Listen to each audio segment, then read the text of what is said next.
पुण्यश्लोक छत्रपती श्री शिवाजी महाराज की जय। धर्मवीर छत्रपती संभाजी महाराज की जय। भारत माता की जय। हिंदू धर्म की जय।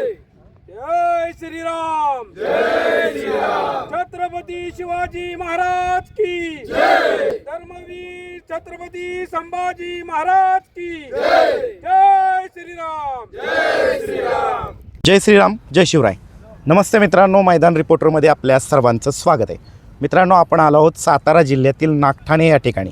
मित्रांनो, या ठिकाणी दिनांक 22 फेब्रुवारी रोजी आदत महाराष्ट्र केसरी हे भव्यदिव्य आदतचं मैदान संपन्न होणार आहे। या मैदानाचं आयोजन नियोजन कसं आहे, या मैदानाचं बक्षिसाचं स्वरूप कसं आहे आणि हे मैदान कशा पद्धतीनं पार पडणार आहे, हे सगळं आपण या मुलाखतीच्या माध्यमातून आयोजकांकडून जाणून घेणार आहोत। चला तर मग।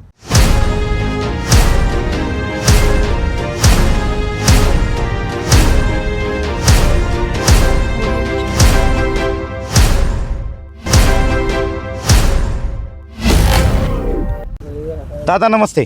नमस्ते, आपलं नाव? प्रदीप बर्गे। दादा, काय सांगाल मैदानाच्या संदर्भामध्ये? मैदान कशानिमित्त आयोजित केलं आहे आणि किती तारखेला संपन्न होणार आहे? मैदान हे आपल्या महाराष्ट्राचं आराध्य दैवत छत्रपती शिवाजी महाराज यांच्या जयंतीनिमित्त दिनांक 22 फेब्रुवारी 2026 रोजी आयोजित केलेलं आहे। आणि कुठं संपन्न होणार आहे मैदान? हे नागठाणेचं यात्रामाळ या ठिकाणी हे मैदान संपन्न होणार आहे। मैदानाचं स्वरूप काय, ओपन आहे का आदत आहे?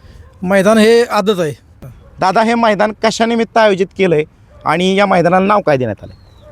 आपल्या महाराष्ट्राचं आराध्य दैवत छत्रपती शिवाजी महाराज यांच्या जयंतीनिमित्त हे मैदान आयोजित केलेलं आहे आणि या मैदानासाठी पहिलं आदत महाराष्ट्र केसरी मैदान हे नाव देण्यात आलेलं आहे। बरं, आणि मैदानाच्या परवानगीची प्रोसेस कुठपर्यंत आली दादा? बऱ्यापैकी प्रोसेस सगळी झालेली आहे। बरं, 80% काम झालेलं आहे। बरं, परवानगी कधी पाहायला भेटेल? ह्या 2 दिवसात परवानगी आपल्याला मिळेल। बरं, मैदानाचं बक्षिसाचं स्वरूप प्रथम ते शेवटपर्यंत सर्व सांगा। या मैदानासाठी जे प्रथम क्रमांकाचं पारितोषिक आहे ते 81,001 आणि 2 ढाली। द्वितीय क्रमांकाचं जे पारितोषिक आहे ते 61,001 आणि 2 ढाली। तिसरं बक्षीस जे आहे ते 41,001 आणि 2 ढाली। चौथं बक्षीस जे आहे ते 25,001 आणि 2 ढाली। त्यानंतर 5वा क्रमांक आहे त्याला 15,001 आणि 2 ढाली। 6वा क्रमांक 11,001 आणि 2 ढाली। 7वा क्रमांक 7,001 आणि 2 ढाली। अशा प्रकारचं हे बक्षिसाचं स्वरूप आहे आणि क्वार्टर फायनलसाठी 2,000चं बक्षीस या ठिकाणी ठेवण्यात आलेलं आहे। सेमीमध्ये 2 नंबरला उतरणाऱ्या गाडीला 2,000 रुपयांचं बक्षीस ठेवण्यात आले। बरोबर। त्याचबरोबर गट पास केल्यानंतर सुद्धा काही गट पास झाल्यानंतर प्रत्येक गाडीला जी गटात पहिली उतरेल त्याला सन्मान चिन्ह आम्ही ठेवण्यात आलेलं आहे। आकर्षक सन्मान चिन्ह आहे। बरोबर। मैदानाची ऑनलाईन नोंद कधीपासून चालू झाली? 18 फेब्रुवारीपासून मैदानाची ऑनलाईन नोंद चालू झालेली आहे, चालू होणार आहे। बरं, आणि लॉट कधी काढले जातील या मैदानाचे? 21 तारखेला संध्याकाळी या मैदानाची लॉट काढली जातील। हे संपूर्ण मैदान माननीय सर्वोच्च न्यायालय, महाराष्ट्र शासन आणि अखिल भारतीय बैलगाडी संघटना महाराष्ट्र राज्य यांनी घालून दिलेल्या ज्या नियम अटी त्या नियम अटीनुसार संपन्न होईल का? हो हो। या मुलाखतीच्या माध्यमातून तुम्ही महाराष्ट्रातल्या तमाम बैलगाडी चालक मालकांना या मैदानात सहभाग घेण्याच्या संदर्भामध्ये काय आवाहन कराल? सर्व बैलगाडा शौकीन, बैलगाडा मालक, चालक सर्वांना याद्वारे आवाहन करतो की सर्वांनी या संधीचा लाभ घ्यायचा आहे आणि या ठिकाणी सर्वांनी या ठिकाणी उपस्थित राहायचं आहे आणि नाव नोंदणी आपली करायची गाड्यांची लवकरात लवकर। धन्यवाद। नमस्ते, आपलं नाव? पियुष साळुंके। दादा, काय सांगाल?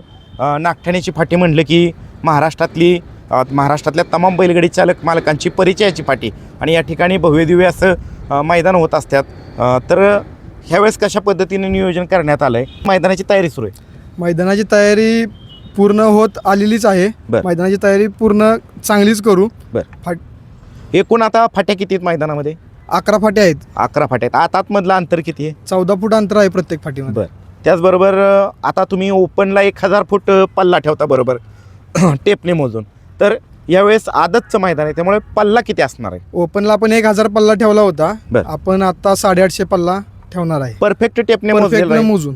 बरं, त्याचबरोबर खाली सुट्टीच्या ठिकाणी एका वेळेस किती गट थांबू शकतात? 10 गट थांबू शकतात। बरं, त्याचबरोबर निकाल रेषेसमोर बैलांना किती थांबण्यासाठी जागा आहे? 400 फूट जागा आहे। बरं, निकाल रेषेसमोरचा जो पोर्शन आहे तो मागच्या वेळेस ज्या पद्धतीनं ओपनच्या मैदानाला तुम्ही काळजी घेतली होती त्याच पद्धतीची काळजी ह्यावेळेस सुद्धा घेतली जाईल? हो हो हो, त्यापेक्षा चांगलीच घेऊ। नंदींना कोणतीही दुखापत इजा होणार नाही याची सगळी काळजी घेतली जाईल का? घेतली जाईल. बरं.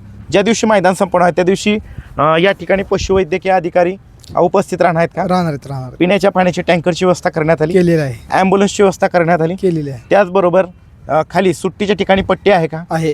त्या ठिकाणी झेंडा पंच म्हणून कोण काम पाहणार आहे? धनावडे बापू कोरेगाव आणि या मैदानाचं समालोचन कोण कोण करणार आहे? सुनील मोरे पेडगाव. आणि त्याचबरोबर या मैदानाचं लाईव्ह प्रक्षेपण कोणत्या चॅनलच्या माध्यमातून होणार? पित्रीला आहे. ज्या दिवशी मैदान संपन्न होणार आहे त्या दिवशी या ठिकाणी दोन्ही बाजूला मैदानाला एकूण किती टक्के बॅरिकेड असणार? 50% बॅरिकेटिंग तर पूर्ण आम्ही करणारच आहोत. बरं. त्याचबरोबर दादा, या मैदानाच्या आजूबाजूला धोकादायक परिस्थिती निर्माण करणारा घटक, विहीर, ओढा, नाला, दरी, लाईटचा पोल असं काय आहे अजिबात नाही. या मैदानामध्ये असलेल्या तांत्रिक त्रुटी, अडीअडचणी, अडथळे हे मैदान सुरू होण्याच्या दिवशी सकाळी त्याचा योग्य तो बंदोबस्त केला जाईल का? केला जाईल. या मुलाखतीच्या माध्यमातून तुम्ही महाराष्ट्रातल्या तमाम बैलगाडी चालक मालकांना या मैदानामध्ये सहभाग घेण्याच्या संदर्भात आणि वेळेत ऑनलाईन नाव नोंदणी करण्याच्या संदर्भामध्ये काय आव्हान कराल? प्रत्येक बैलगाडी मालकाने 21 तारखेला संध्याकाळी 5 वाजेपर्यंत पूर्ण नोंद करावी आणि आम्हाला सहकार्य करावे. हे संपूर्ण मैदान माननीय सर्वोच्च न्यायालय, महाराष्ट्र शासन, अखिल भारतीय बैलगाडी संघटना महाराष्ट्र राज्य आणि सातारा जिल्हा तालुका यांनी घालून दिलेल्या नियम अटीनुसार पार पडेल. त्याच नियमाने पूर्ण मैदान होणार आहे. आणि ज्या दिवशी मैदान संपणार आहे त्या दिवशी मैदान सकाळी सुरू होण्याच्या पूर्वी लाईव्ह प्रक्षेपण चालू झाल्यानंतर मैदानामध्ये ज्या आदतच्या नियम अटी आहेत त्या सगळ्या नियम अटींचा सुरुवातीला पुकार केला जाईल का? हा, लाईव्ह चालू झाले आम्ही पूर्ण नियमावली सांगितली जाईल. बरं, चालतंय. धन्यवाद. काय सांगाल, पुन्हा एकदा नागठाण्याच्या फाटीवरती बैलगाडी शर्यतीचा थरार रंगणार आहे आणि नागठाण्याची फाटी म्हटलं की बैलगाडी मालक उत्सुक असतो. अतिशय सुंदर मैदानं या फाटीवरती समस्त ग्रामस्थ नागठाणेकर यांच्या वतीने पार पाडली जातात. तर यावेळेस कशा पद्धतीने नियोजन असेल? नमस्कार. छत्रपती शिवाजी महाराजांच्या जयंतीनिमित्त व अजिंक्य कला क्रीडा गणेशोत्सव मंडळ नागठाणे व सर्व ग्रामस्थ यांच्या वतीनं हे बैलगाड्याचे शर्यतीचे नियोजन केलेलं आहे. आदत बैलगाडी महाराष्ट्र केसरी यांच्या माध्यमातून आम्ही बैलगाडी शर्यतीचं अतिशय सुंदर असं नियोजन केलेलं आहे. तरी सर्व बैलगाडी धारकांनी जास्तीत जास्त प्रमाणे आपल्या गाड्या नोंद कराव्यात. अतिशय सुंदर असं नियोजन या नागठाणे नगरीमध्ये केलेलं आहे. तरी सर्व गाडी धारकांनी जास्तीत जास्त या सहभाग करावा एवढीच मी त्यांना विनंती करतो. हे संपूर्ण मैदान एकदम पारदर्शक आणि शिस्तबद्ध पद्धतीनं पाहायला मिळेल का? हे मैदान नागठाणे गाव म्हटलं तर बैलगाडी शौकीनांचं आनंदाचं एक मैदान असतं. ह्या मैदानात कधीही, आणि महत्त्वाची गोष्ट म्हणजे ह्या मैदानात आत्तापर्यंत उजेडामध्ये अंतिम सामना झालेला असतो. त्यामुळे सर्व बैलगाडी गाडीवाले ह्या मैदानांना अतिशय सुंदर असा सहभाग घेतात आणि कोणत्याही ह्या इथं कुणाचाही वशिला, कुणाचाही इथं नावाच्या आमच्या वैयक्तिक नावावर गाड्या इथं पळवलेल्या जात नाहीत. अतिशय सुंदर असं आम्ही नियोजन करतो. त्यामुळे सर्व बैलगाडी गाडीकांनी यामध्ये सहभाग घ्यावा. चालतंय. धन्यवाद दादा. नमस्ते. आपलं नाव दादा? प्रशांत यादव. दादा, काय सांगाल या मैदानाच्या नियम अटींच्या विषयी? हे संपूर्ण मैदान माननीय सर्वोच्च न्यायालय, महाराष्ट्र शासन, अखिल भारतीय बैलगाडी संघटना महाराष्ट्र राज्य, सातारा जिल्हा तालुका यांनी घालून दिलेल्या नियम अटीनुसार पार पडेल का? या सर्वांनी नियम अटी ज्या घालून दिल्यात त्या पद्धतीनेच मैदान रिक्सर पार पडेल. बरं, या मैदानातला पहिला नियम, बैलाच्या कोणत्या अवयवावरती निकाल दिला जाईल? जो बैलाचा अवयव पुढे असेल त्याचा निकाल दिला जाईल. गटाला अथवा सेमीफायनलला विजेत्या गाडीवरील चालकाने शिफ्टीचा चावा घेतला तर ती गाडी बाद केली जाईल का? ती गाडी बादच करण्यात येईल. आणि ड्रायव्हरच्या संदर्भामध्ये काय कारवाई केली जाईल? दिवसभर बंदी. बरं, त्याचबरोबर अशाच प्रकारचं कृत्य जर फायनलला करण्यात आलं तर ती गाडी निकालास पात्र राहील का? तिला बक्षीस मिळेल का? नाही. गटाला समान गाड्या उतरल्या तर कशा पद्धतीचा निर्णय असेल? जर गटाला जर समान गाडी उतरली तर चाल देण्यात येईल. हां. व सेमीला दोन्ही गाडीत संगनमत होत नसेल तर चिठ्ठी टाकण्यात येईल. आणि त्यांना कालावधी किती मिनिटात दिला जाईल? 5 मिनिटाचा. एका वेळेस किती गट खाली जातील? 10 गट. इतर कुठलं ऑब्जेक्शन घ्यायचं असेल तर किती गटाचा कालावधी असेल? एक 10 फेऱ्याचं. म्हणजे जेवढे गट खाली जातील हां, तेवढे. बरं, त्याचबरोबर डबल बैल पळाला तर ऑब्जेक्शन घ्यायला किती कालावधी आहे? दिवसभर कालावधी राहील. जी ऑब्जेक्शन घेणारी व्यक्ती तिला काय नियमावली असेल? बैलाचा व्हिडिओ पुरावा द्यायला लागेल. आणि पुरावा सिद्ध झाला तर ती गाडी बादच करण्यात येईल. आदतच्या दाताच्या संदर्भात जर कुणाचं ऑब्जेक्शन असेल तर कशा पद्धतीचा नियम असेल? पंच चेक करतील हां. व नंबर डेकर सुद्धा चेक करतील. बरं, त्याचबरोबर दादा महत्त्वाचा नियम म्हणजे लॉबी टचचा निर्णय कसा असेल? लॉबी टचचा निर्णय संघटनेच्या नियमानुसारच होईल. मित्रांनो, लॉबी टचचा अखिल भारतीय बैलगाडी संघटनेचा नियम आहे.